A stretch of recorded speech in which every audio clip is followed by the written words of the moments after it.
know, otherwise, yeah, they are here for an hour.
Je to velmi studené, ale si připravili?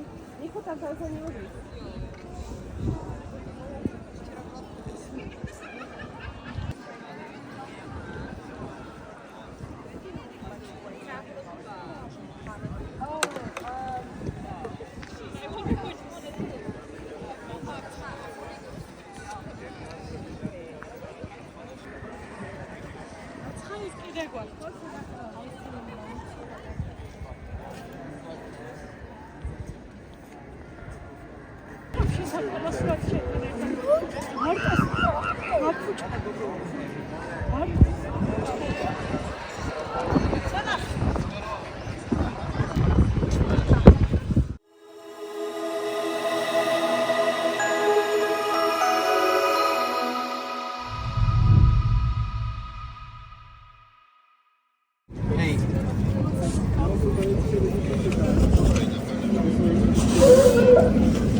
I want you to be very clearly on this side.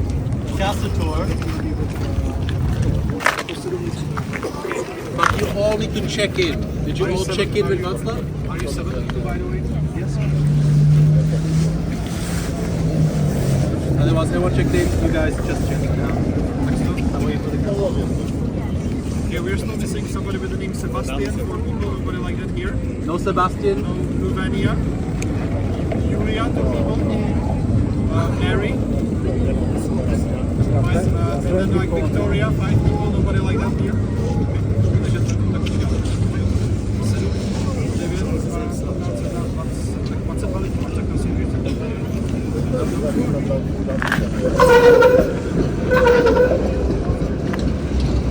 These guys are waiting for. Yeah, so we will join the other two descendants over here. They don't have reservations. You also don't have Okay, cool. Okay. And if you are here for the Second World War and communism order, you come here, right? Okay. It's a little chaotic now. So, castle tour. Yeah. Awesome. I'll tell me if you're right. Or is there some Guys, is it 7 of you? because I'm missing. There's 2 missing. So it's only 5 in here. They're coming. Like how soon? That is. So we're leaving. We're taking a train. Can we leave? Oh, you're second. Okay. Thank you.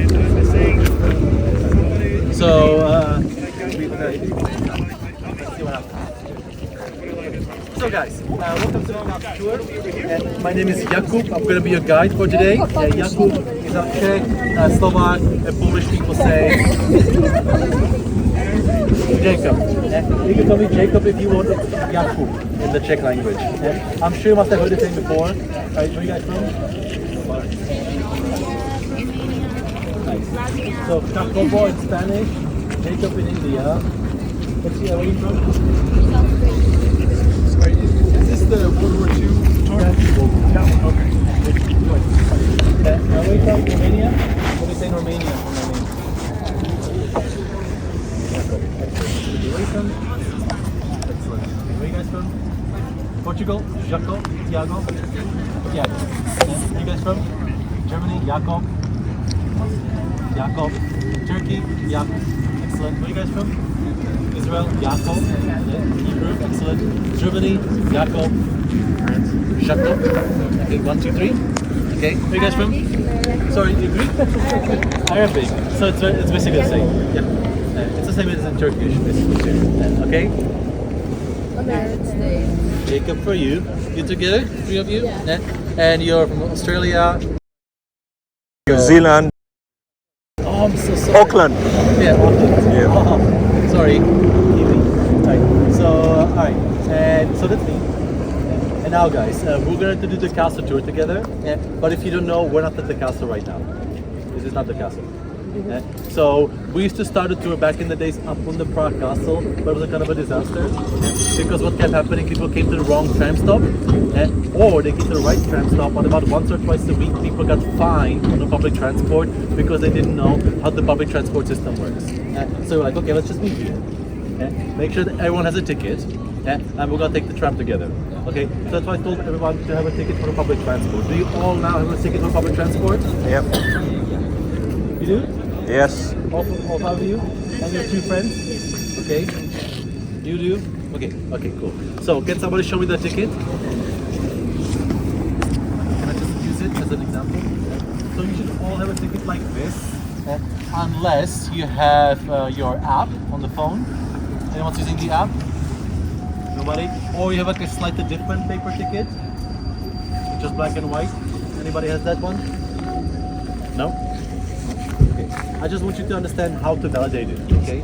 So we're now gonna get on the tram, okay? And you're gonna take the ticket like this, and you're gonna insert it into a yellow machine on the tram, and the direction of the arrow on top, and it's gonna be like and it's valid, okay? I'm sorry, I'm explaining it like little babies, okay? But the guys who check on these trams are mean assholes, and they will find any reason to give you a fine. Okay, I had people who got a fine just because they validated the ticket on the opposite side, and the fine is 50 euros. Because these people, they get extra money for every person they catch, so they have no incentive to be nice to you. Okay, so like this. Dresden, is it the same? Yeah. Nice. I'm glad everybody. Same in Berlin. I'm just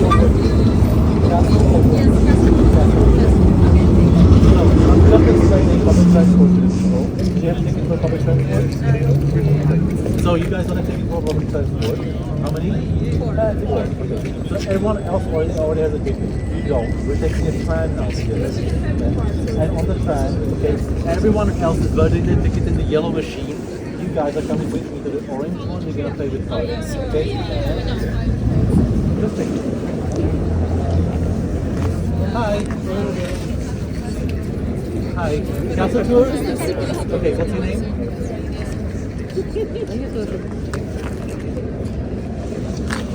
You have to spell it out for me. What is the reservations? Which reservations?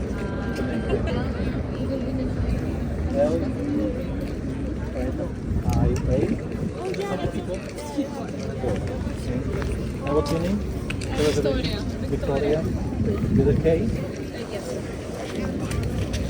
Do you guys have tickets for public transport? Awesome. Okay. So just the corner of shame here doesn't have it.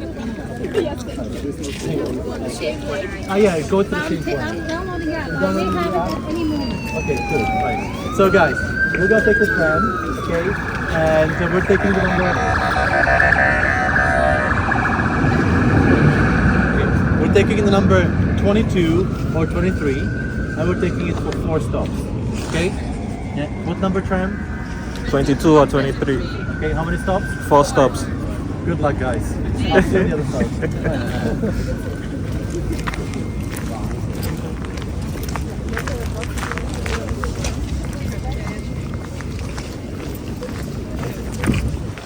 Are you complete now? The group of 7?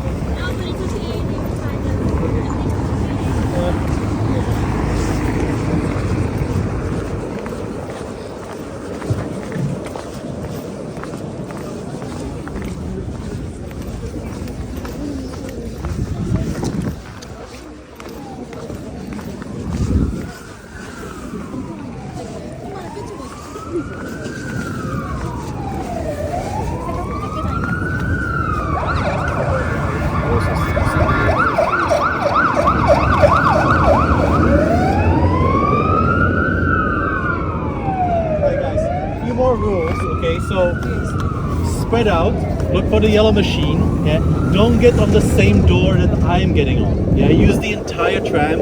It's happened to me also that people tried to get right behind me and the tram just closed the door half of my group. Yeah, so spread out, yeah. And corner of shame, where's corner of shame? Okay, here. And you? Okay, you come with me. The orange machine, there's only one on the tram, it's always in the middle. And so you're gonna come with me and we'll just gonna figure it out together. Okay? Tram number 22, 23. 4 stops. 4 stops. Yeah. Excellent. Yeah. If you don't know, so the tram stop that we're going to is called Bořivoj. Bořivoj.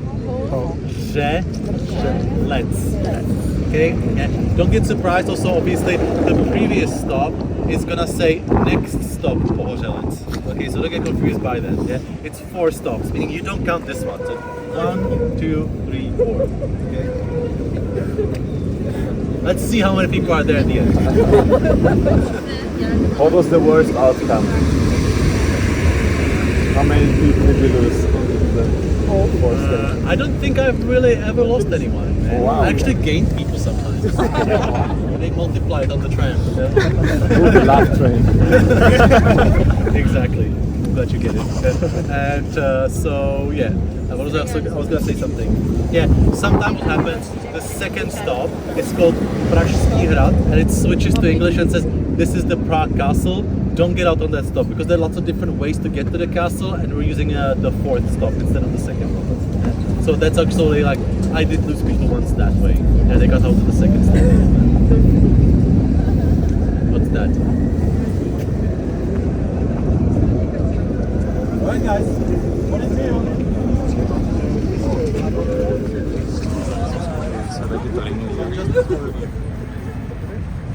So go to the back of the stop too, it's fine.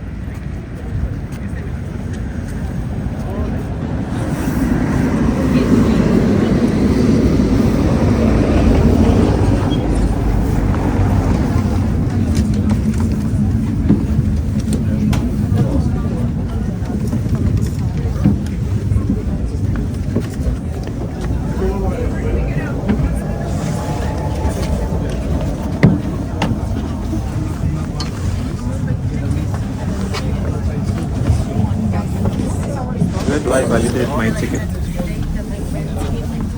Sorry, excuse. Where do I validate my ticket? Where do we validate the ticket? Sorry.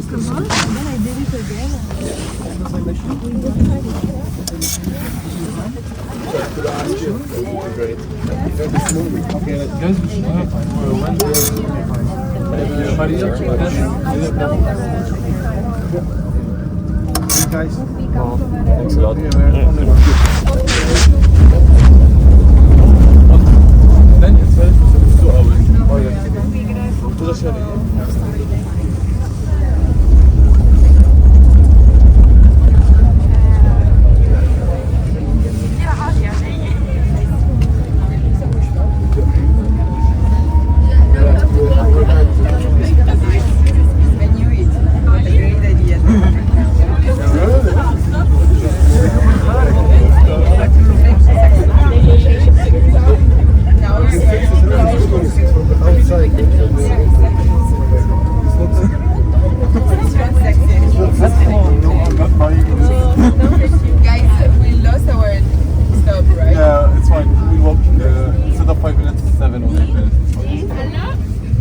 Hello. In real life? Yes. I thought you left. You imagine? I don't think we always only I don't care. Come on. But why Behave. We didn't teach you like that. It's just like to talk to you. I'm a Nasıl bak şuna bir daha söyleyeceğim. You were doing like this.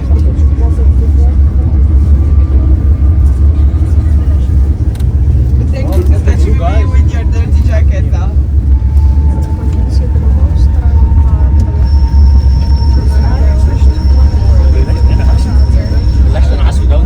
But now we take another turn back. No, come on, let's. 2 minutes. Man, we were 5 minutes.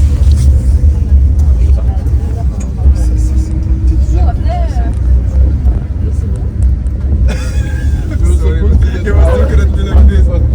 We had the problem.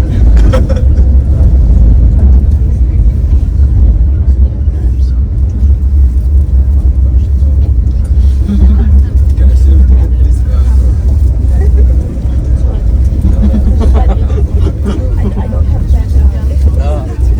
I'm just saying.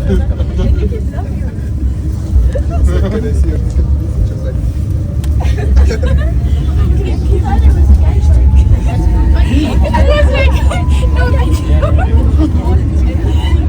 It's not even no thank you. It was like no.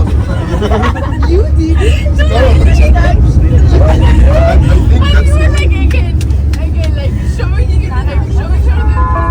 Královský letohrad. Zastávka Pražský hrad. Next stop Prague Castle. you took English. Yeah, no.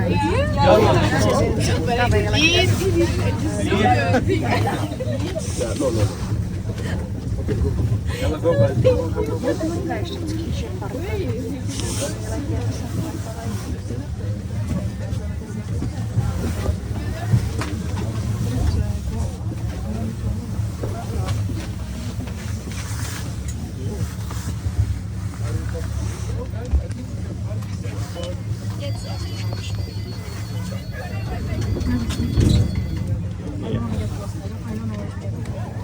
Okay. Where did you come from? I'm Turkish. No, where did you guys come from? Come from as in? We were at the same place. Yeah, we were in the tram station. And it came back to the tram station? Or you use it? My jsme vystoupili tady jako na Pražském hradě, jsme tady těma zahradama. Yeah, sorry. Jdeš úplně ze zhora. I'm sure so it's easy to get lost. Yeah. It's all good. Ono budou vystupovat všichni, takže vyberu.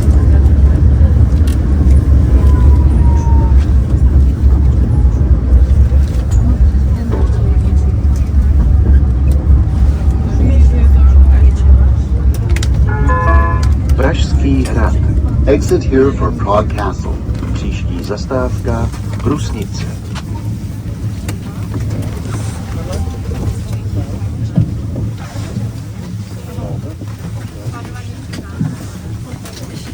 Ještě dvě, jo.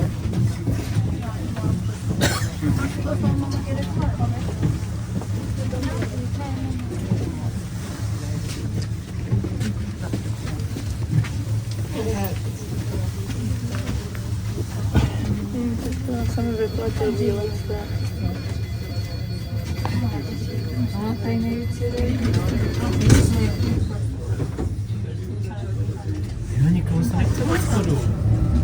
Tak si řekni, že by si musela zaplatit. My už budeme vystupovat, ne? Aha, tak to jsem si ani nemusela sedat. Protože to tam nevidím napsáno. Ale tak. Tady jdou někteří.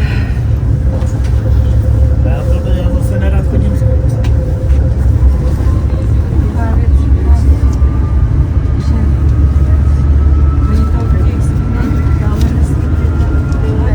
Ale jo, jasně, ale já to chci, aby si spolu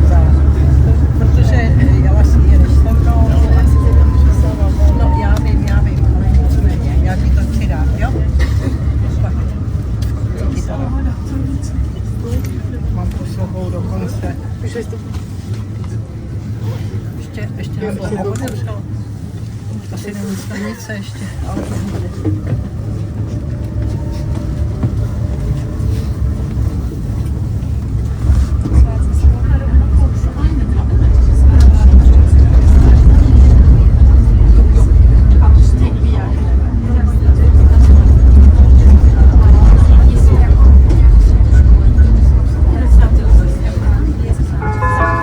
Brusnice, příští zastávka Pohořelec.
Zastávka Malovanka.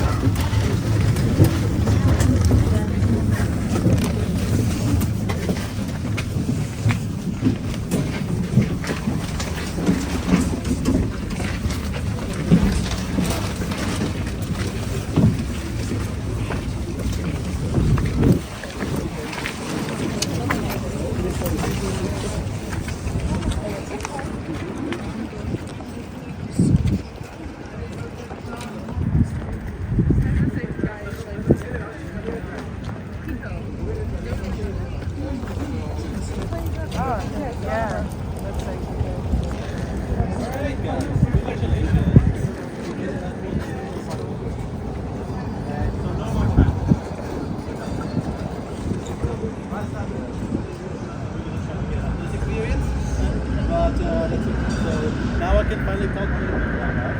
So let's see. 1, 2, 3, 4, 5, 6, 7.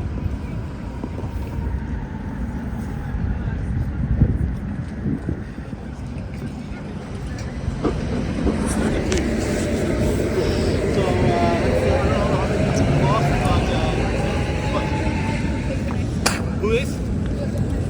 Oh really? Oh, there's the next one. Are those your friends? Are you in the group of 7? Okay. Oh, you guys made it too? Okay, okay, and you guys are complete as well. So that's 2 more people? Okay, so 34.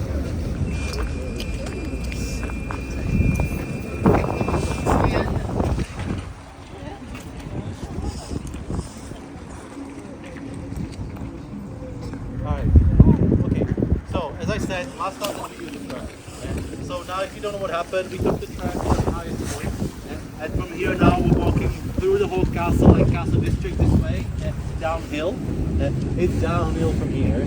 And basically we're going to finish the tour all the way on the other side of the castle. And from there it's about a 5-minute walk back to the place where we met. All you have to do is just walk down the stairs from there and you're back to where we started. So super simple. The plan is it's a 2 hours and 15 minutes long tour. So we're gonna finish the tour at 4:15 at the back of the castle. And I'm gonna give you a 15-minute break in the middle of the tour as well, so you can grab coffees and use bathrooms and stuff like that. Bam! I know, you chose the right company. And if you guys also don't know, it's cold. I don't know if you noticed it. So wrap up, like zip up as much as you can. It gets even colder. Once we get to the castle is really windy. So just brace yourself. We're gonna take that break there for a reason. After the break, basically there's only like 30 minutes left. So like it's all scheduled. Otherwise, are you all familiar with how free tours work? No. No? So it's a tip-based tour. Okay. So you pay the guide accordingly at the end of the tour. Okay, and that's how the company functions. We're okay with euros, pounds, dollars, Czech money, Revolut, PayPal, and credit cards. I have a terminal. I'm ready. Well prepared. No excuses. Exactly. And also, guys, if you have any questions, I'm happy to answer them. For those who did the tour with us already, you know. But before the break, also, I'm gonna give you a QR code to scan. We've created a 12 freaking pages long PDF document with recommendations. So just get it off the table. It's like galleries, museums, bars, restaurants, clubs, cafes, pastries, Czech food, vegan food, vegetarian food. It's all there. I'm happy to give you some recommendations like after the tour finishes, but it's still gonna be in that PDF.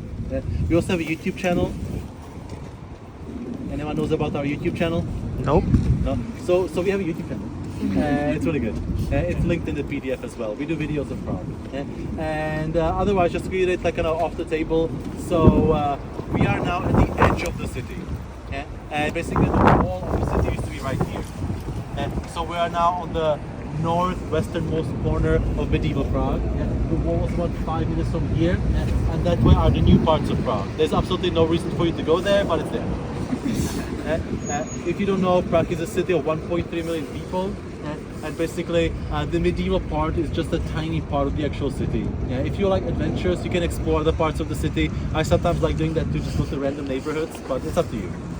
And basically where the tram turns over there, that used to be one of the gates to the city. And also as part of the wall there were towers. One tower used to be right here. And these guys were using the tower. Do you know who they are?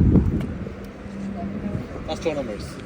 We Praguers really pride ourselves on the fact that many famous scientists have lived or did research in Prague, and these two guys did. Do you know where they're from? Germany. Yeah, so the other guy, the second one is Johannes Kepler, he's from Germany, and the first guy, Denmark. Tycho Brahe, you went to his place? I went on an hour. Yeah? Oh, here, okay, cool. And so, if you don't know, they're like one of the very important people in the research in Europe. Kepler specifically, he wrote the 3 laws of planetary motion, which is kind of like a foundational text for European science, and Newton then derived his theories from this guy. But Kepler wouldn't be able to do what he did if it wasn't for his predecessor, Danish man. What he did, he collected about 30 years of really precise observation. It was named Rudolphinian tables after the emperor sanctioned it, and it was so precise that we used his tables for navigation for another 150 years. And that data set Kepler to create the laws. So we're really proud because basically what happened here, there was a tower and they used it as an observation tower. So next place. Today I can listen better. My head is really clear.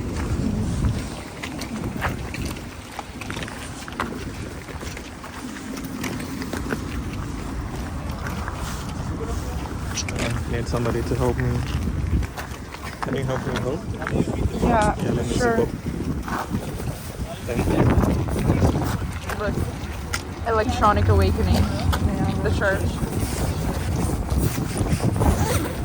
Thank you.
because we're showing you the entire castle district. The Prague Castle itself takes up about a third of the castle district. And what happens, most people just go to the castle and it completely misses an important part of the city. Like tourists just don't come here that often, but we show you. Again, you chose the right company. And basically, if you don't know how the city is structured, well, you guys are not going to see it, but if you look at house numbers or street signs, it tells you in which part of the city you're in. And so we are now at Hradčany. Hrad, oh watch out. Hrad. Hrad in the Czech language means castle. Don't get confused in some Slavic languages, like grad or gorod can mean like city. For us it means castle. And we have a different word for city. And basically that's what we call the castle district. So it starts over there. You can see the walls, they're right there. About 10% of the city walls are still preserved today. And you can actually see like two different walls meeting there. A sandstone one, 14th century, and a red brick one from 18th century. And the sandstone one is like the Game of Thrones kind of ones, you know, like just the thick wall. And what happened eventually, cannons got too powerful, so they had to build these extra things on the walls, which are called bastions. And what it is basically of the wall, and you attach these things to the wall to protect it from strong cannon shooting. And actually it's like a space that's filled, so you can see like trees growing on top of the wall. And so there you go, something about medieval defense technology. And if you guys want to do something nice, you can basically walk along that wall. And does anyone know what's that way? No? Have you seen that little Eiffel Tower we have in Prague? Yes. The one on top of the hill, it's over there. There are two ways to get to the tower basically, either using the funicular, the cable car, or walking. Both are really nice ways to get there. Also, if you're looking for a place to go after the tour, there's something very important behind the houses here. Anyone knows what? No? There's a monastery there. It's called Strahov Monastery. You're nodding, you've heard of it? What's important there?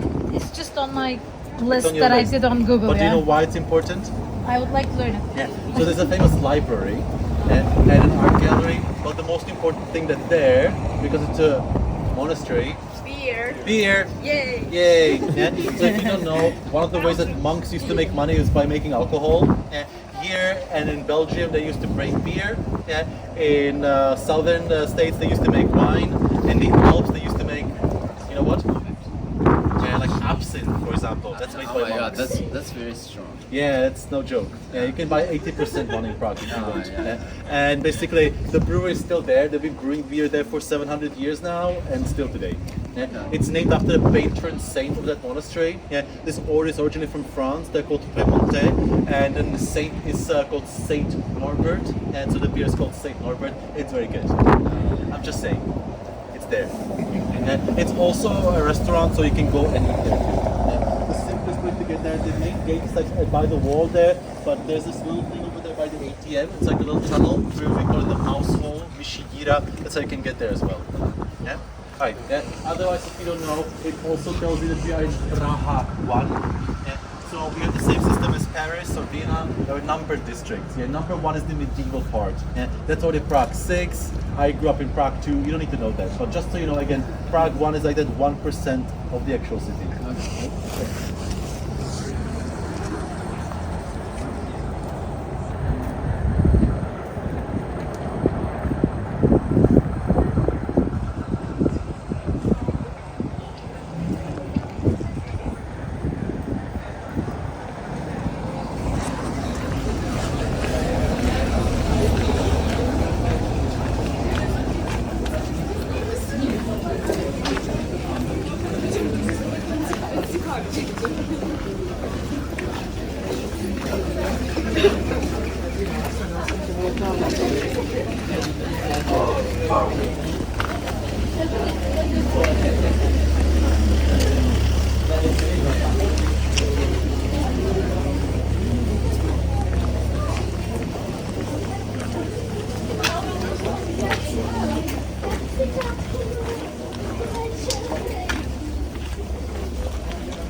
So many German cities, just I haven't been to Hamburg. The closest I've been was, I guess, I don't go to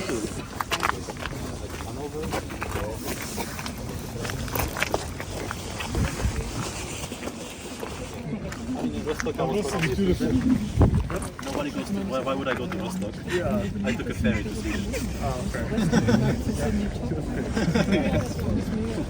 So, hi.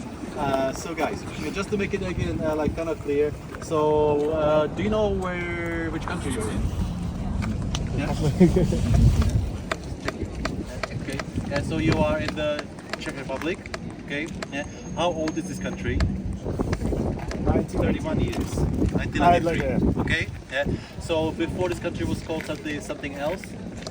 Czechoslovakia. Okay. So keep in mind we share lots of history with the Slovaks. And if you don't know, for 41 years we were a satellite of the Soviet Union, and also for 6 years part of the Nazi Empire. And Czechoslovakia itself was founded in the year 1918, at the end of World War I. You remember what this was called before? Before 1918? Yeah, this was called the Austro-Hungarian Empire. And we were a part of the Austro-Hungarian Empire. We were called the Kingdom of Bohemia. Okay, so I'm going to talk about like kings from time to time. That's what you refer to it here, the Kingdom of Bohemia, which is Königreich in German.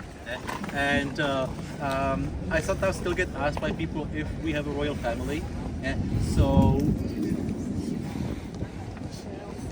yes, the Habsburgs, which was our last royal family, are still alive. There's still people today with the name Habsburg. They're just not allowed here. They were kicked out in 1918, and that's it. Keep in mind, like the whole point of a monarchy was that basically they owned us, and the Habsburgs owned about 58% of the entire Bohemian kingdom. They were the lords of this land, and so now Habsburgs are basically banned here. Okay, they can visit the Czech Republic, but they have to sign a special paper at the border that says that they don't claim any land in the country. Yes. Yeah, it's cute. They're kind of banned in Austria in a way. There's, for example, a law in Austria that says that no person that's a Habsburg descent is allowed to run for public office. For 100 years now. But yeah, they're gone. And keep in mind, besides Habsburg, there are also other families that own the land. And there's such like really important one. One family was called the Černín family. You've never heard of them before, but this was their palace. Basically, as you notice, the closer we get to the castle, like the bigger and the fancier the buildings get, because these wealthy aristocratic families live near the king. So Černí built themselves this palace. They own about 70 to 18% of the land here, and they built it in the 1660s. Keep in mind, generally what happened after we established Czechoslovakia, we got rid of these families. We stripped them of their title and their property, but some families were allowed to continue, like these guys. We allowed them to continue after 1918, and so eventually these guys got banned in the country in the year 1939. We don't know what happened then here. It's a total mystery. And so they went to exile. The family basically lived in exile in Spain and the UK during World War II, and then they tried to come back, but Stalin came to power. So they were in exile even longer. They basically lived in exile for 60 years, and then they finally came back in the 1990s. And they asked if they can have their palace back. And the Czech government said, cannot. So basically, since 1939, it's a government building. And this building has a really intense history to it. If you don't know, as I said, during World War II, we were not free. We became part of the Nazi Empire. This was the Reichsprotektorat of Bohemia and Moravia. And the person was put in charge. His position was the Reichsprotektor. And this was his office. And this was the seat of the protector during the war. And it doesn't end there. This building has more crazy stuff happened there. After the war, the Communist Party came to power in 1948. And what happened after the war, this building became the Ministry of Foreign Affairs. I don't know if you call it the same in all your countries, like Department of State, it's called in the US. And totally mysteriously, a month after the Communist Party came to power, the Minister of Foreign Affairs was found dead here on the floor under an open window. Yeah. The official news by the Communist Party was that it was a suicide. And then was like, oh yeah! Totally, man. Not suspicious at all. You know? And you know, Soviet Union doesn't have like a history of putting people out of windows. You know? And so yeah, basically that window, those like little square windows right under the roof, that one was used. It was on the other side of the building, but it looks the same on the other side. And he was found dead on the floor. We did 3 murder investigations since the 1990s, all inconclusive. So basically it's still suicide, murder, or accident. He was in his pajamas though. Because the way it works, like sometimes government offices have a special apartment where the people can stay over at night, and yeah, he stayed over at night. And the bedroom was messy, the bathroom was a complete mess, and the window was open. I don't know. I wouldn't do it in my pajamas. So yeah, and this man here, by the way, that's the first Czechoslovak Minister of Foreign Affairs. He also had became the Czech president. His name is Edvard Beneš, and he was the president in 39. When we lost the country to Hitler, he went to exile for 6 years to London. He came back in 45, became a president again, and he was the president in 48 when we lost the country to Stalin. Twice the president, twice lost the country, and I look so sad. And this building also has another thing going. So I told you we were a satellite state of the Soviet Union. So we were not in the Soviet Union. And the entire like sphere was united under this contract. It was called the Warsaw Pact. You may have heard of that. It was like the Soviet Union's version of NATO. And in 1990, the Warsaw Pact fell apart in this building. This is where it was signed. So yeah, it's an intense place. And this square actually has a name. It's called Loreto Square. I've never heard of that before. Loreto. Funny? No, it's okay. There's a church over there that's called Loreto. And it's basically giving a name to the square because it's very important. The reason it's important is that place over there is where Jesus Christ was born.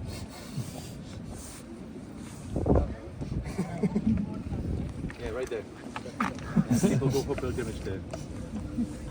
No? You don't like it? No, it's not. So if you don't know, basically this is a copy of a church from Italy, and it's called Loreto. It's about 100 kilometers from Rome, and that's basically the place where Jesus Christ was born. In Italy. No? Still don't like it? No? Okay, it's not true. So sometime in the 10th century, what originally happened is when the kingdom of Judea was invaded, angels flew from Italy to the kingdom of Judea, took the house where Jesus was born, and transported it to Italy. It happened, it's on TikTok, and basically that's how it happened. And then people like this idea so much, they started building copies of the Italian Loreto all over the world, and it's our version here. The way it works, the church always looks different, but inside the church is to be this special little house called Santa Casa, like the holy house. and it represents the birthplace of Jesus. Think of it as like a franchise. And so you can go check it out. It's kind of fascinating. And if you also want to see something weird, that church there has also something very special. It's a female Jesus. Have you ever heard of it before?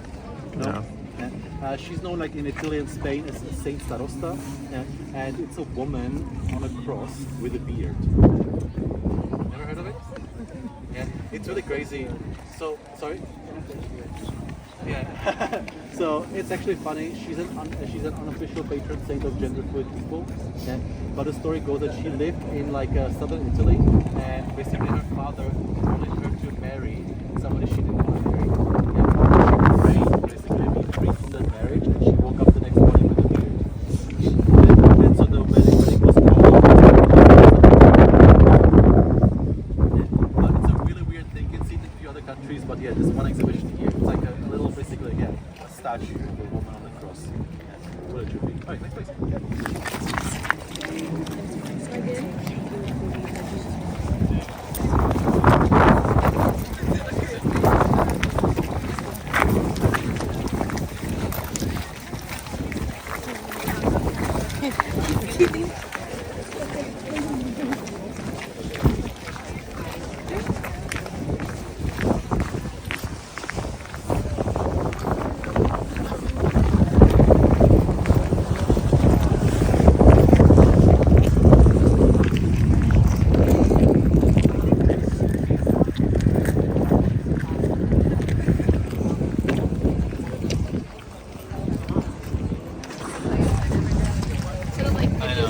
The crazy thing is, it's all true. You know? I mean, the history is weirder than reality sometimes. You know? So, stranger than fiction, whatever they say. Yeah. So, this is just a brief point. I know that some of you like to drink. I'm guessing. Yeah. So, if you want to do like a classic Prague drinking experience, yeah, you should visit this place. Yeah. It's called Pivnice u Černého Vola. It means tavern in the Black Ox. It's about 400-year-old pub. Yeah. And what's important is like, yeah, it's a really classic traditional Czech place. Like, it was my grandfather's favorite place. Used to take me there when I was a kid. And it's also part of this bigger concept called the Prague Zoo. Prague Zoo. Yeah. There's an actual zoo in Prague with animals, and that's a different thing. If you haven't heard of Prague Zoo, it's a drinking culture in Prague that you should do. Basically what you do, you visit 14 pubs in Prague that are named after an animal.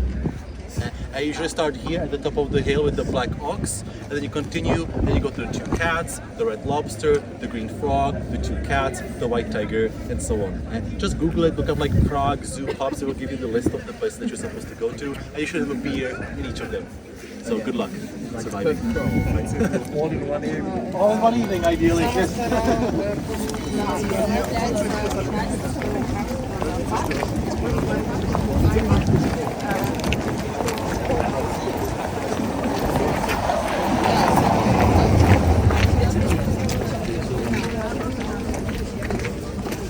Where you guys from? Austria. I'm from Vienna, Syria. We have the same like the tradition, but it's not named after the animals. It's just to drink one beer in each district of Vienna. So 23 districts? Yeah, but it's really like for the experienced drinker. Yeah, that's true. I don't think No, it's called cycle. Cycle is called a little beer. The 0.3 or 0.25. Or you can also do, the rule is either 1 cycle or 2 liters. So white wine, It's like a white wine split? with sparkling water.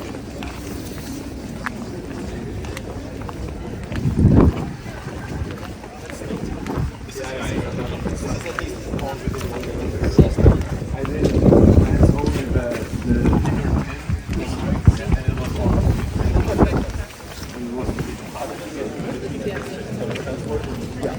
or walking. The best version.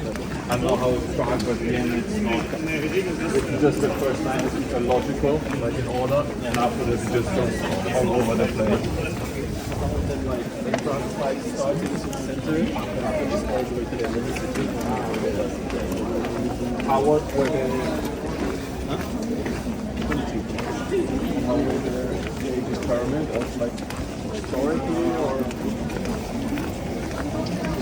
in Vienna is where the old towns that were situated outside of the city Vienna, and then over time the city grew and they took them one after the other. And that's how it added the small towns.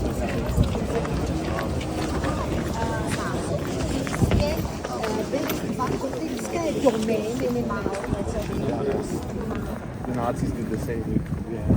They changed quite a bit.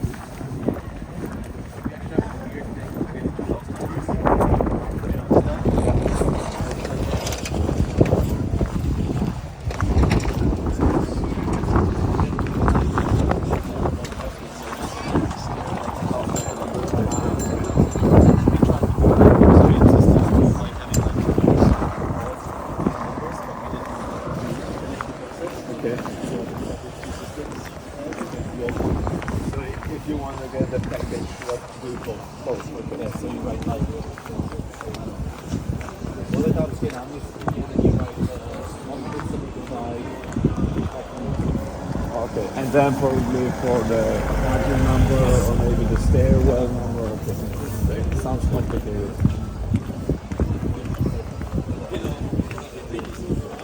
Yeah, for like when you use Uber or when you like looking for networks, hotel. What can happen is you there can be like a house number 5 blue, and then like 5 boxes is house number 5 red. Yeah, of course.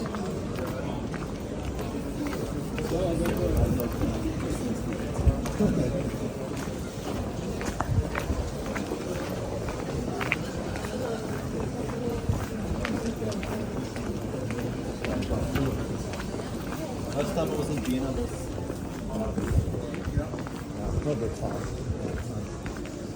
we stayed in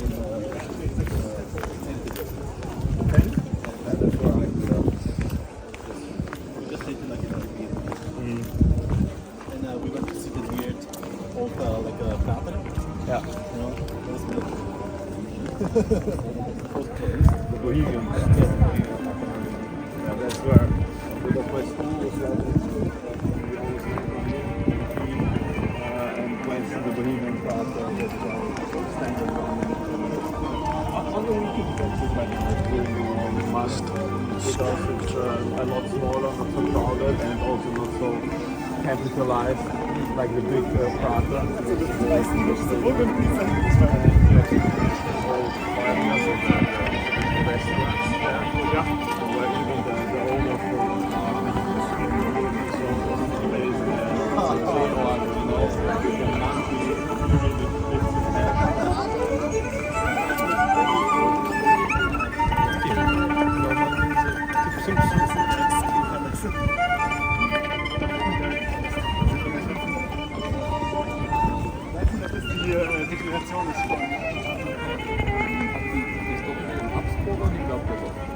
Bitte? Ist das die Story mit den Habsburgern?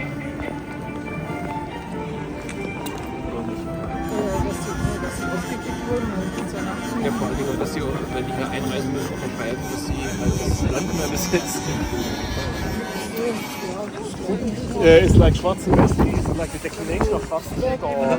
Yeah, so it's like the possessive declension. Ah, okay. The building of Schwarzenegger. Cool music. By the way, I recently found out what the instrument is called in English. You know that instrument? Like this and you spin it? No? It's called oh shit. Hurdy-gurdy. Hurdy-gurdy. Heard the thing before? It's a song by Donovan, Hurdy-gurdy Man. Have you ever heard it? It's like a 60s singer. Yeah. So I was like, oh, that's what it is. Okay. So I'll stop nerding out. Okay. So anyway, now we've properly approached the castle over there. Yeah. One of the things that I also want to show you that's gonna happen here. The guard change. Yeah. If you guys don't know, we do 2 tours every day. Yeah. One in the morning and one in the afternoon. Yeah. The morning one and the afternoon is slightly different, like they're almost exactly the same, but there's a little difference. Yeah. Which is that for the morning one, you see the big change of guards with live music, which is not what we're gonna see now. Do you know what you see on this one? Yeah, the golden lane. That's basically we finished the tour. The golden is normally paid for, but after 4 it's free, and that's how we're doing this tour like this. But yeah, as you approach, obviously that's where the kings were, but there were other like aristocrats living around here. And so you were already pointing this palace out, the Schwarzenberg. If you've never heard of these people before, they were kind of together with the Černín, one of the most powerful families in the country, owning about 16% of the land. They're originally from Germany, but they were no more like an Austrian and Czech family. And this was their palace. It's kind of a beautiful building. This design is Renaissance, and this design specifically has a name. It's called sgraffito. It's basically like not paint. It's just a clever use of plaster, like stucco, whatever you want to call it. So it's etched. You first put the black one on, and then you put the white one over it, and you etch away the black one in places where you want to reveal the darker one. And yeah, it's beautiful. And the Schwarzenberg has a very similar story to the Černín. So they were allowed to stay here in 1918. They got kicked out in 39. They stayed in exile in Spain and England for 60 years. They came back in the 1990s. They asked the Czech government if they can have their palace back, and the Czech government said no. Yes. Yes. So basically what happened, this family and this other Czech family called Lovkovic, they're really active in the resistance, both against the Nazis and against the communist regime. So they were allowed to stay basically in the country and got all their property back. All the palaces, castles, fields, forest, everything was given back to Schwarzenberg. So they own this building, the family, and basically they don't use it. They have other palaces where they can stay, so what they're doing with this one, they rent it out. They rent it out to the NGP, as the National Gallery of Prague, and they rent it out to them for peppercorn rent. You know the expression? Cheap. Yeah. Free, basically. So back in the days when you wanted to give something away for free, you exchange something symbolic, and it was actually the corn of pepper. Now they don't do it. The official rent is 1 crown per year. So every year they exchange just 1 crown, just like 3 cents. That's how much they pay for it. And music. Okay. And there's just one more palace to note. It's that one.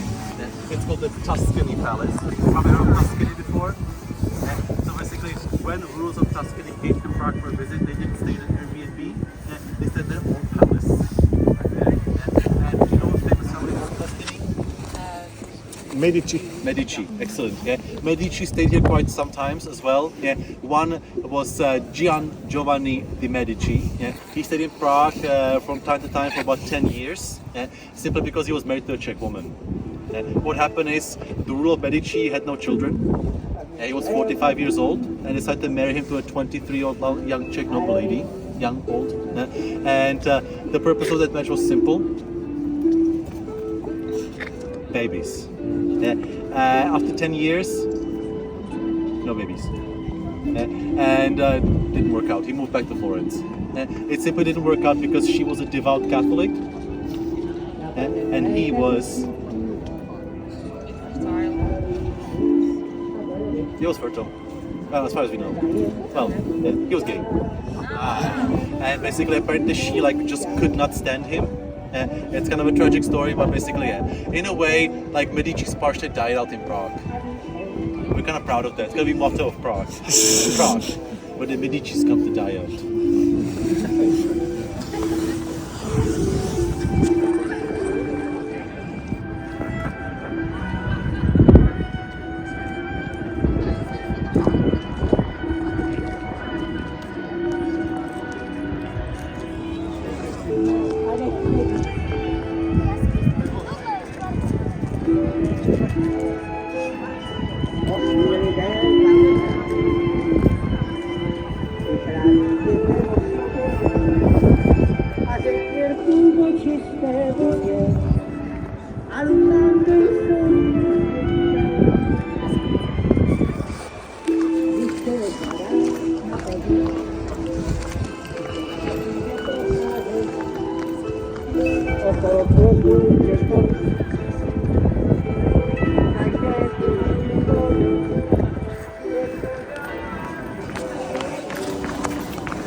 So just so you know, it's every hour on the hour. Are we allowed It's to take pictures? You are allowed to take Okay. pictures, no worries. Just basically the one at 12 is with live music. That's when the shift changes. Otherwise, yeah, they are here for an hour.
Hi guys, you saw it.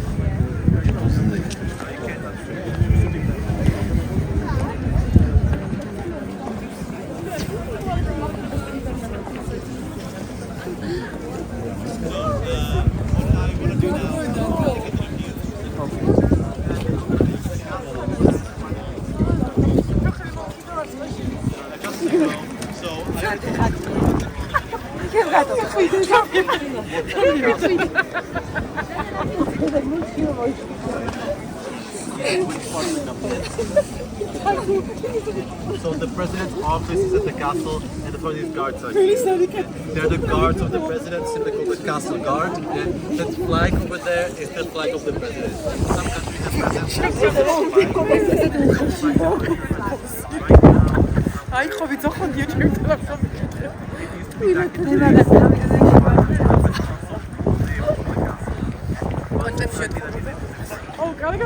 Actually, the communist president was like the castle was particularly funny. Because during communism, but the president stayed on the castle. Because as you know, they're all equal, right? But some are more equal than others. And so yeah, they actually like out because the communist president specifically didn't like living on the castle in the end. They described the living on the castle as a Spartan experience. Simply because it was. And so since the 1990s, presidents live in different places. The current president, does anyone know the name of the Czech president?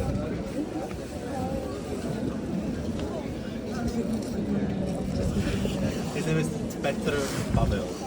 You heard it? Yeah. And so Petr Pavel currently lives about 300 meters away from here. There's a garden there, there's like a little house there, and he lives there. He gets picked up every morning with his BMW 7 Series and driven to the castle. And the current president, by the way, if you don't know, he has won the elections with the highest mandate of any previous president. He got 62% and a 50-50 choice. Usually these votes are kind of close, but it was really unprecedented how much he won by. Yeah.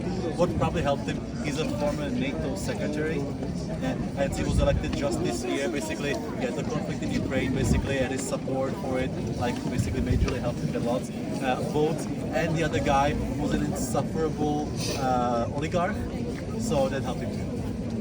Yes. Okay, let's go see the view.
So you're not allowed to build anything tall downtown, and so tall buildings have to be built outside of the medieval area. So that's already the 4th district, and it's kind of like the high-tech industry, basically. Like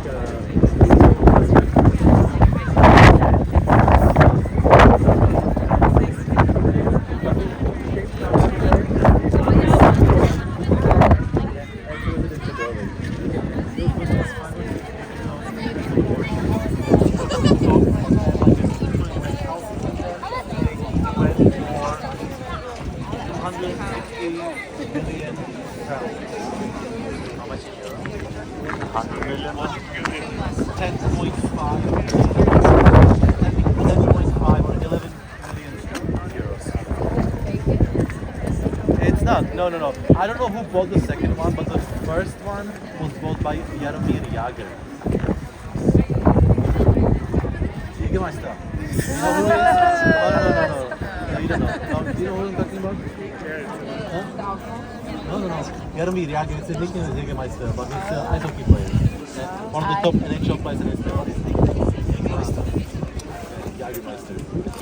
Jaromír Jágr, ice hockey player.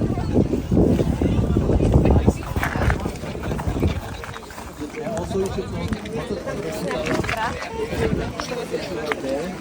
during the Cold War, it was the West German Embassy, and the East German Embassy was right by the National Theatre on the Golden Crown. That's how they get this the green building on the right side. Also, you can see that embassy here.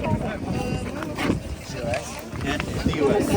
So this garden, this little white house, all belongs to the embassy, and the embassy is down the hill on our side, like below the parking lot there. What's also funny is like lots of Western embassies are here, so like this West German, American, British, Italian, they were like all around here. And during the communist era, the KGB had a special office in the church top over there, and they're watching with binoculars, like who's going in and out of the embassies, writing them down on the list. And everybody knew they had like the lights on and everything. There was just no other way to get the embassy than being seen by the KGB, so good system.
Just so you guys know, so we're entering now like the castle proper, yeah, and this is basically the oldest part of the city. Yeah.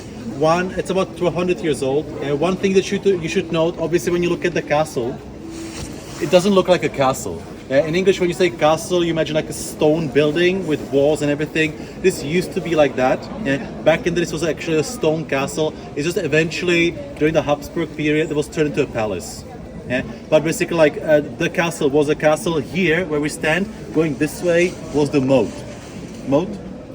Yeah, like the dugout channel. Yeah, and right where we watched the changing of the guards was the drawbridge, like in Game of Thrones, to get you over the moat. Then here, basically, was the wall. Yeah. Then past this wall was a killing field.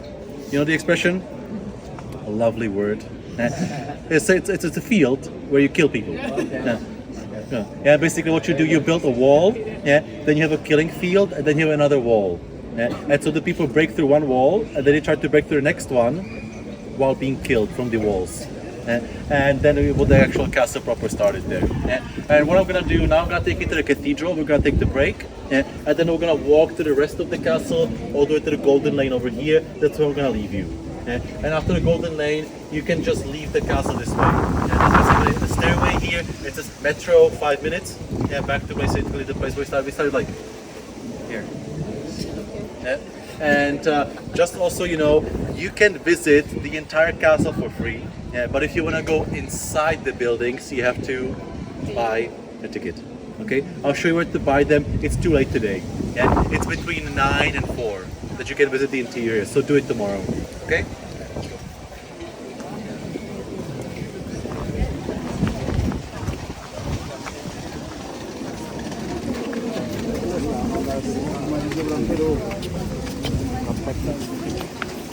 Dico sempre, bisogna vedere di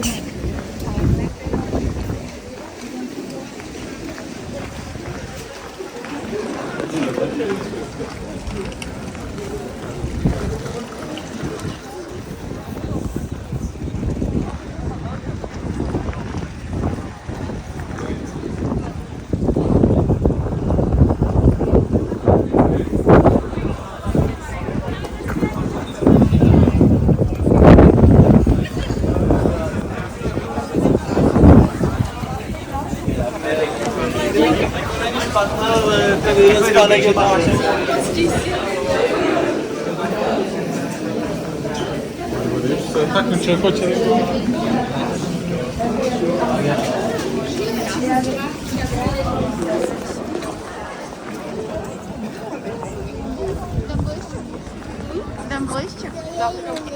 Ano.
How many minutes do we have? 15, so you said 3:30 we meet here again. Just give me a moment. Sorry. Okay, this is 15:16, so we'll come back here 3:30. Yeah, 40 minutes. Yeah, okay. No problem. You want somebody to take a picture of you, or are you Nah, just filming it's first fine. person? Yeah, style? I'm just filming. I can't enter tomorrow because I leave to Vienna very early. Ah, okay. I left Berlin around, was it 7? But I had to be up by 4:30. You have a tight just to schedule. How catch. long are you in Europe? New Zealand to Singapore to London, and then I've been in Glasgow, Cardiff, Edinburgh, back to London, Amsterdam, Berlin. Amsterdam was transit, Berlin was 2 days. I had like a conference there. Then I came into, I was there for two nights. How long is your whole trip? 3 weeks. 3 weeks. Yeah. But you obviously want to see a lot, so it's a tight schedule. Yeah, it is a very tight schedule because if you want to just see one place, then it is fine, it is easy, but Yeah, of course. I want to cover as many countries because I have to go to Vienna, Switzerland, Rome, Milan, Finland, Stockholm, Oslo, Copenhagen, Oslo, from Oslo to Sofia, Bulgaria to Bucharest, Romania, back to Sofia to Netherlands, Brussels, Paris, back to Netherlands, fly back to Wow, New Zealand. Okay. That's a really tight. Yeah, that is incredibly tight. Okay, and you only chose like the northern countries where it's now cold as hell. Don't you like the sun and the warmth? Because in South Spain or Portugal now it is still 20 degrees. You can chill at the beach. It is actually summer in New Zealand, so I came from a hot to cold, so I'm like, geez, what is happening? Yeah, I mean, it was because of the Berlin conference, the WMF conference that brought me here. If not, I don't travel in the winters. I don't waste my time. Okay. Yeah. Anyways, enjoy, and we'll be back here in a GP. What are you guys gonna do? Just stand around? Well, probably will also look around. Yeah, admire the building.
Je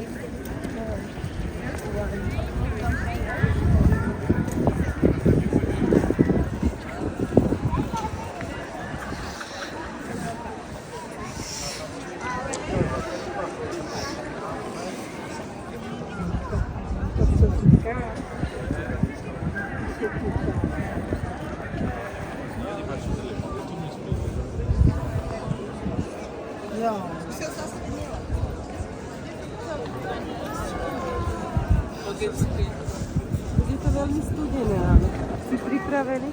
Nech tam za ním odvíst.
Oh my gracious me, you are right. I need to do a short ASAP. ASAP. Don't have time for videos.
One of the things that he promised, if he gets elected as a chief king, was that he's going to make his group suck the crown. So, like, usually kind of like this bargaining.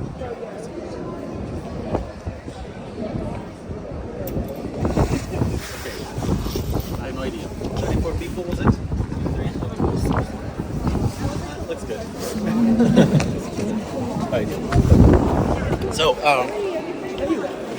now I had the hot chocolate. That chocolate in my teeth. So I will tell you about the cathedral now. It's a kind of a complicated story, but basically right there on the door is kind of like a comic book telling you the story. So let's look at the comic book.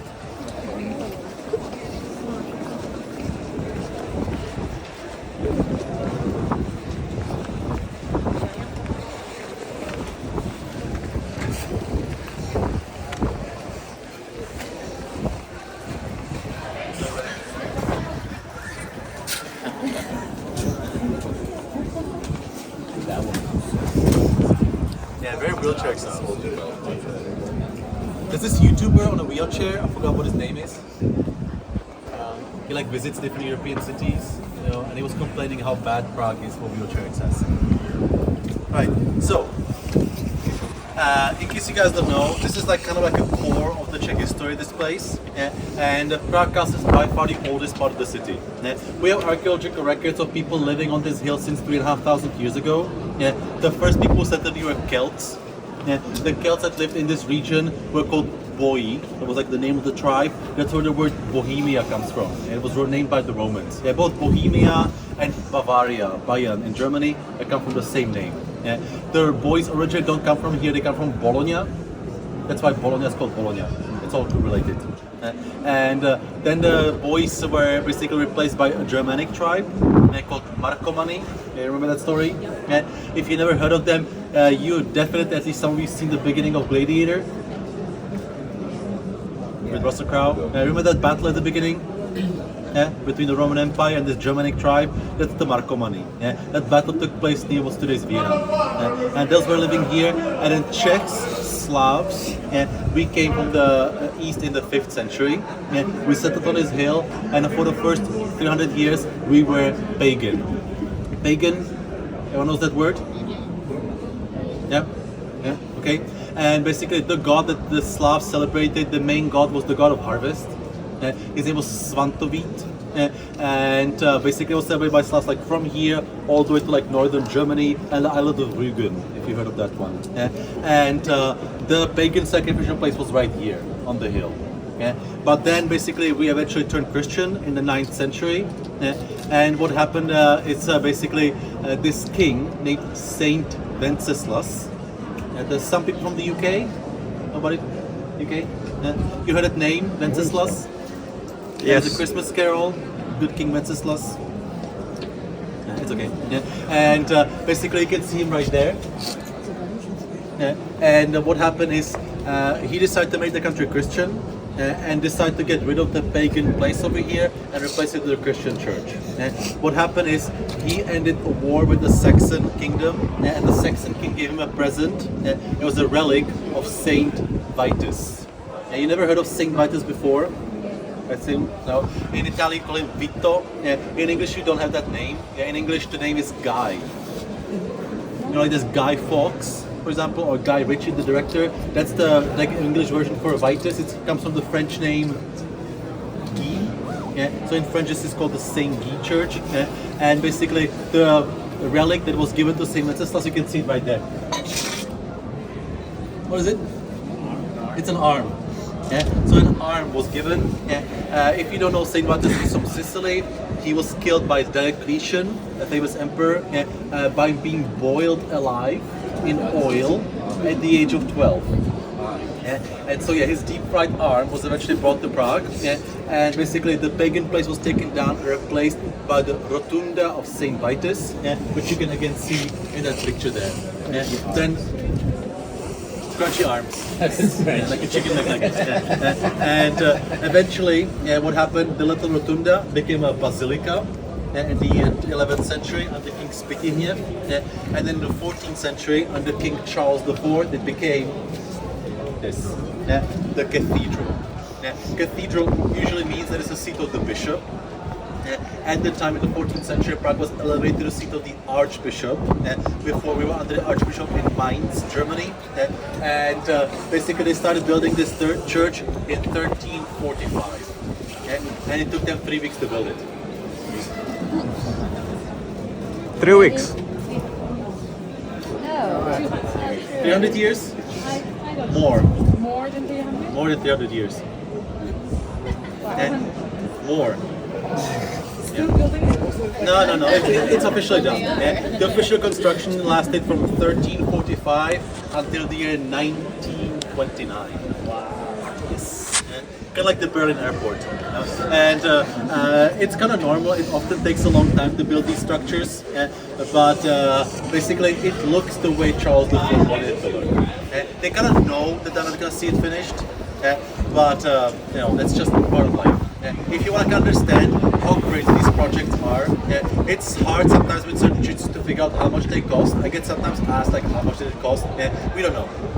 But we know, for example, some churches, like the one in Germany called Cologne Cathedral, we know how much that cost. It cost 1.5 billion American dollars in today's money. Billion, okay? 1.5 billion, that's how much Burj Khalifa cost. And now think about how many churches like this are across the world. There's like thousands of Burj Khalifa already built. This is obviously smaller than the Cologne Cathedral, so we're guessing about $1 billion is how much it cost. Yeah. And keep in mind, that's still just child's play. The most expensive church, guess which one it is? No. Rome. The St. Peter's Basilica. We actually know how much that cost. In today's money, it's 32.5 billion American dollars. Yep. Yeah. It was so expensive that Martin Luther lost his shit with the Catholic Church and started the Reformation. Alright, let's go to the next place.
I find that if you stand all the way by the building, it's less windy.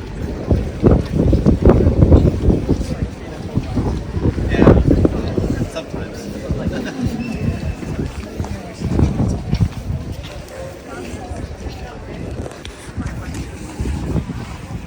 One interesting thing about like a transition to Christianity that I only started recently learning about is the history of slavery in these lands. Because do you know where the word slave comes from? From Slav. So basically, like at the time before we became a Christian realm, this was the place that the Roman Empire would come to enslave people. They would pillage the towns, take the people and sell them in the south. And in Italian, for example, slave is sclave. I think in German it's the same, right? That's basically just means Slav. And what happened is, one of the reasons we joined the Christian realm was because of that. So within the Christian realm, the rule said that basically one Christian is not allowed to enslave another Christian. And we were like, let's just join them. And funny enough, within about 50 years, what happened is that Prague became a place where you sold them. So we went from being slave to being slave owners. Exchanging. Alright, and now you can see the cathedral properly. If you're confused, like lots of churches still today come from this period that are not done.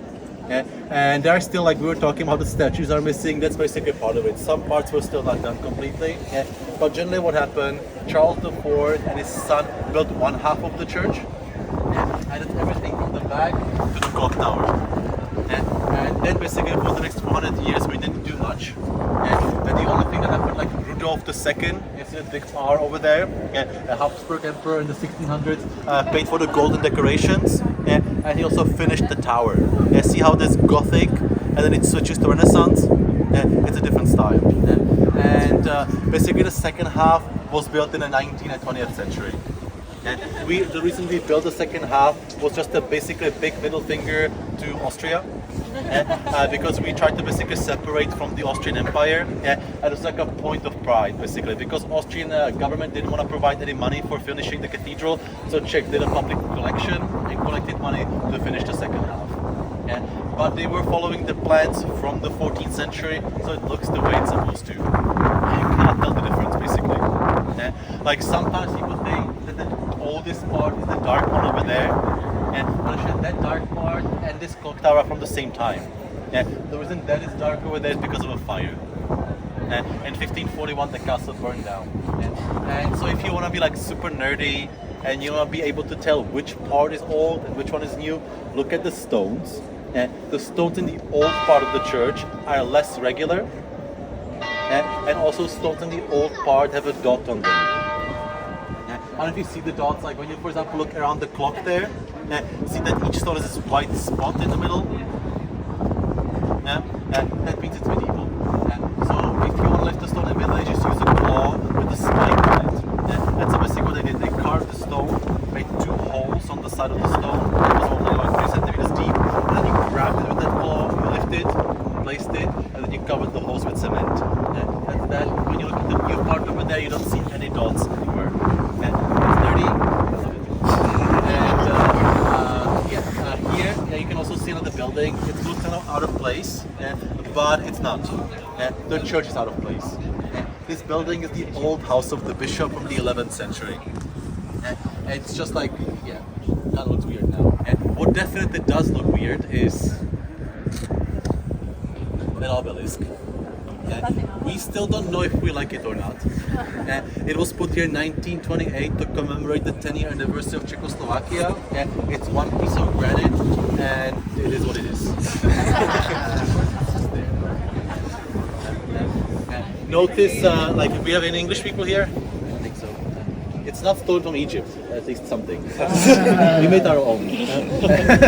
And if you don't know, guys, basically like all this yellow stuff, that's the Habsburg Palace. And we're not allowed in here because that's the government office. That's where the president's office is. The office is right here. This balcony here, that's where the presidents make the inaugurational speech.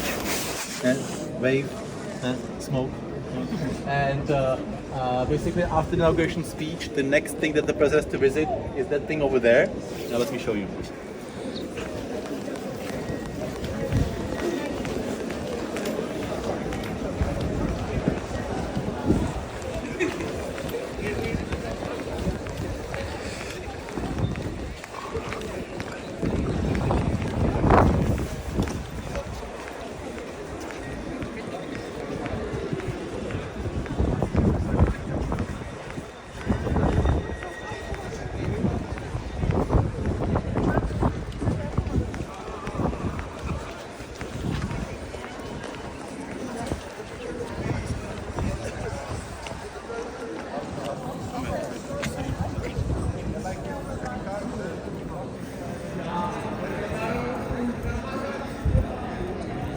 Right, so again, presidents make speeches over there, their office, but we have this special tradition during the inauguration that after the speech, the president has to go inside the cathedral.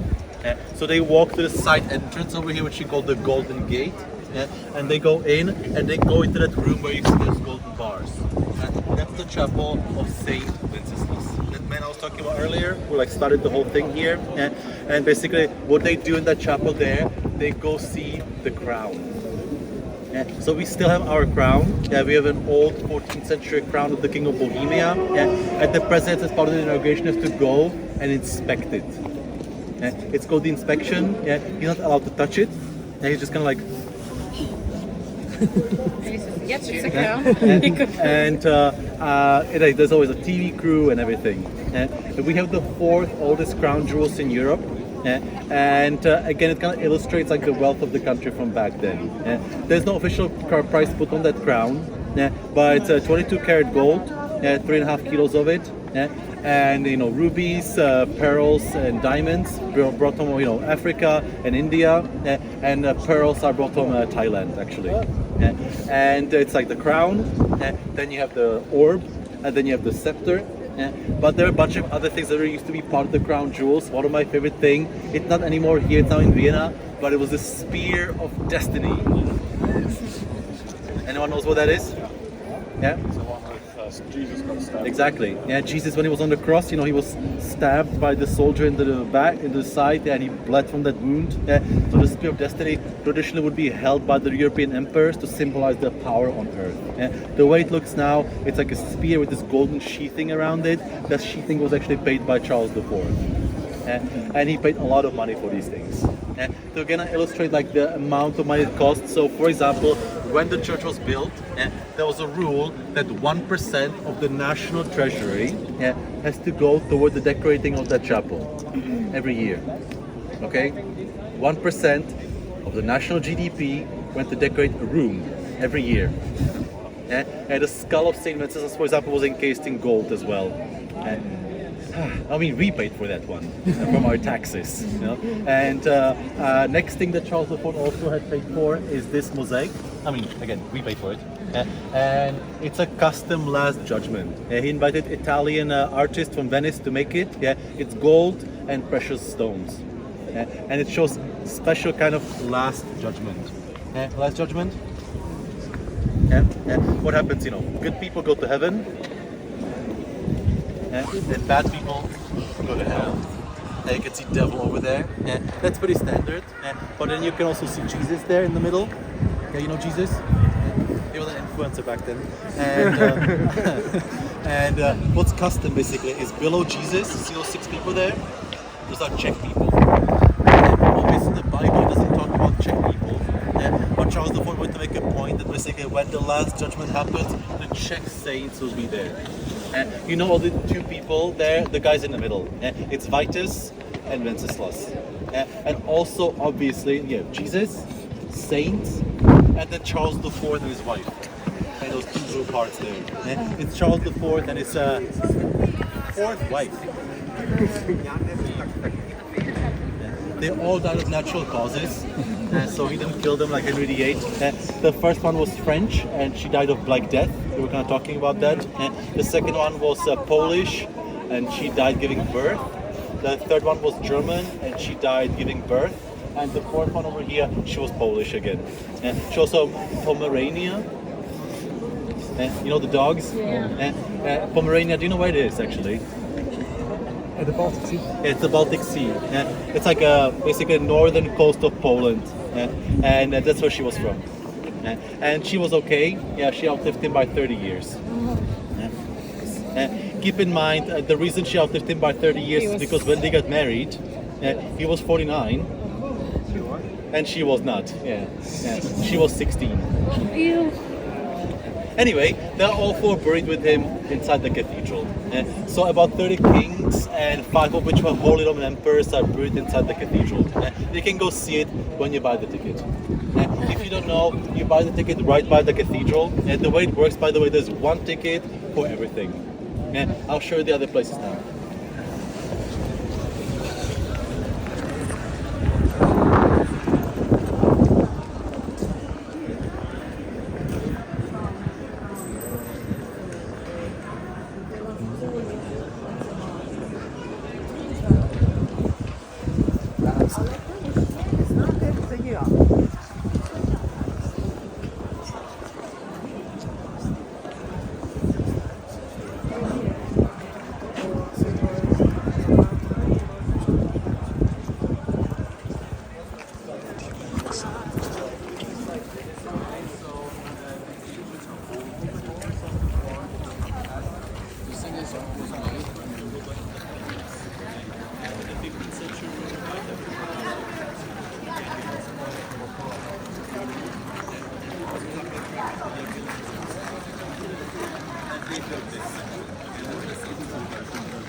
As like the banquet.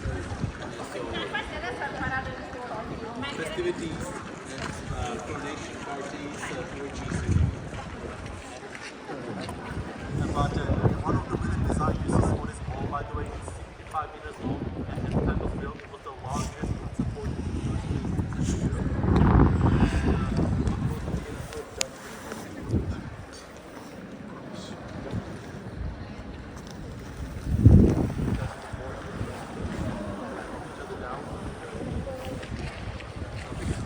Keep in mind though, in general,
I don't know if you also noticed, but like Prague is in a really good shape.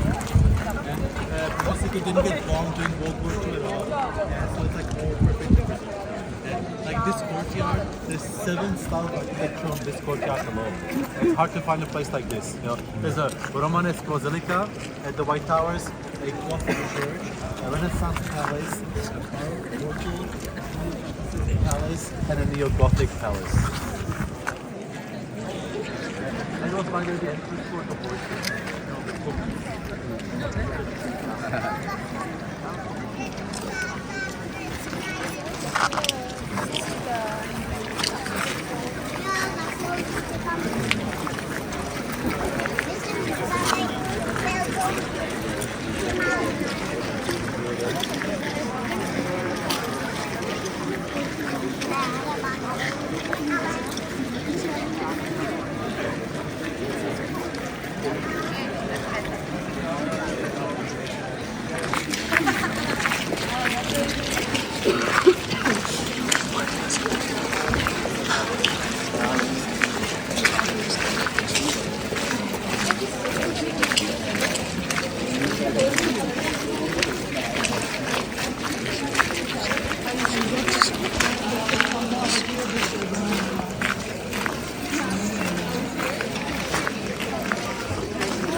So this is the final spot, and just to make it clear, so if you come here before 4 it's closed, then you have to have that ticket I was telling you about.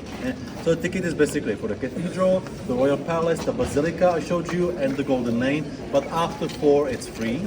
And I'm gonna take you in now, and follow me. I don't know how busy it is there, just still. And if you don't know what's going on, basically like the king lived over there, and we, as peasants, we lived over here. And we serve the king.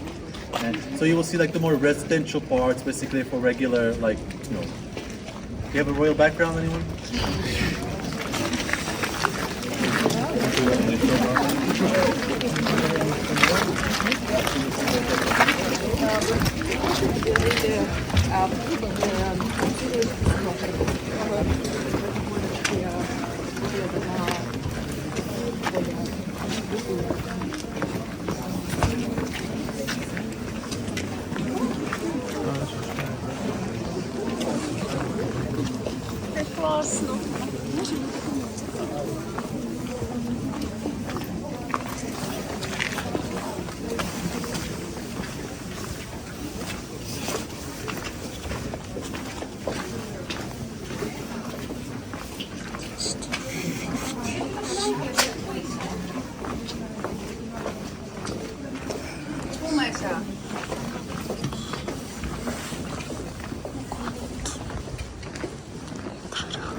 You can go there later, I'll explain what it is.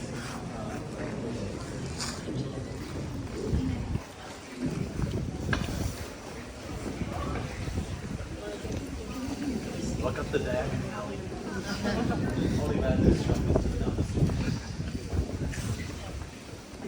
So, I guess I'll stand here.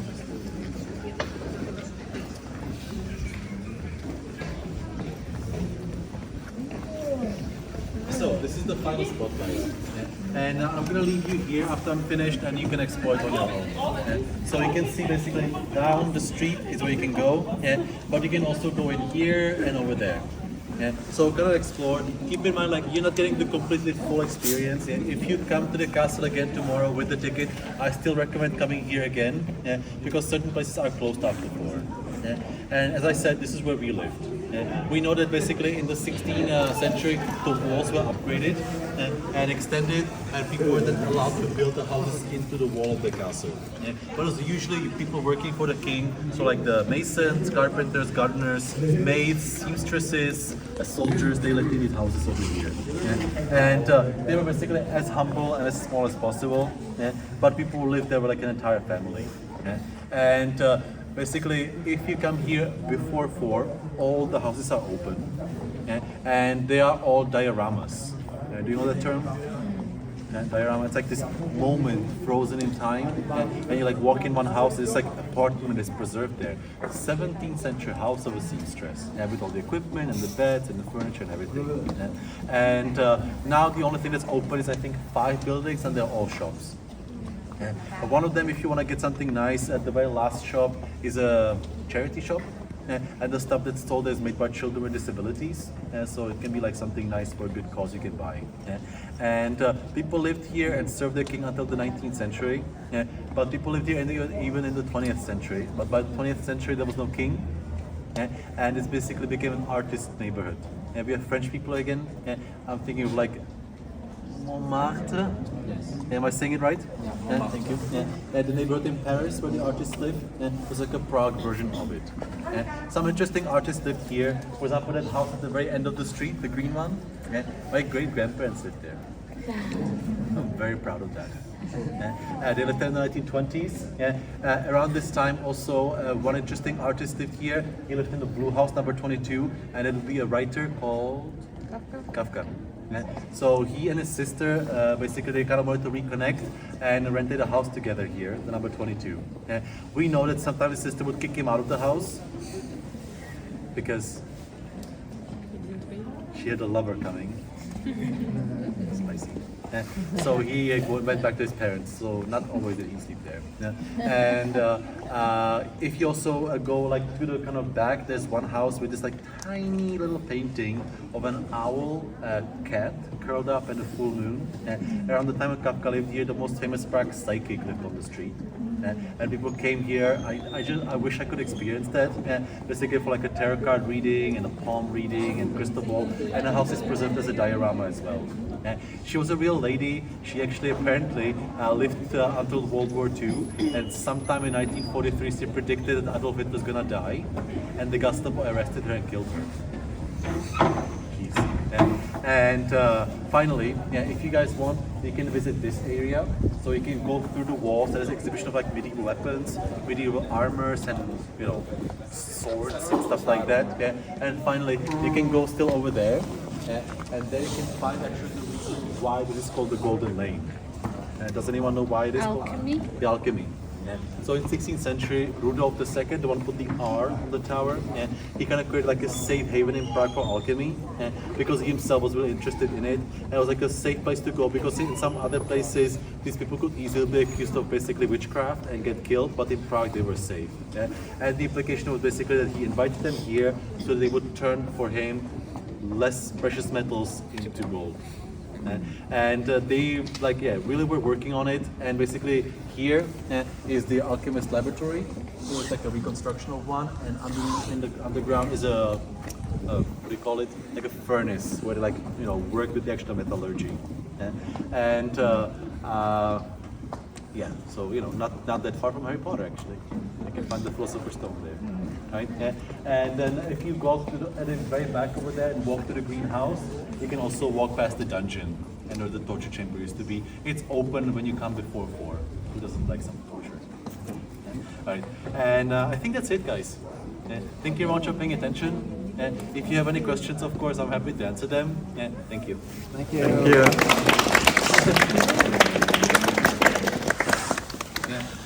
The way out is okay, and please write a review for the tour if you can, and of course tips. That's how we function. Euros, pounds, dollars, check money, Revolut, PayPal, credit card, gold, silver, Diamonds. Philosopher's Stone. Thank you very much. Not right.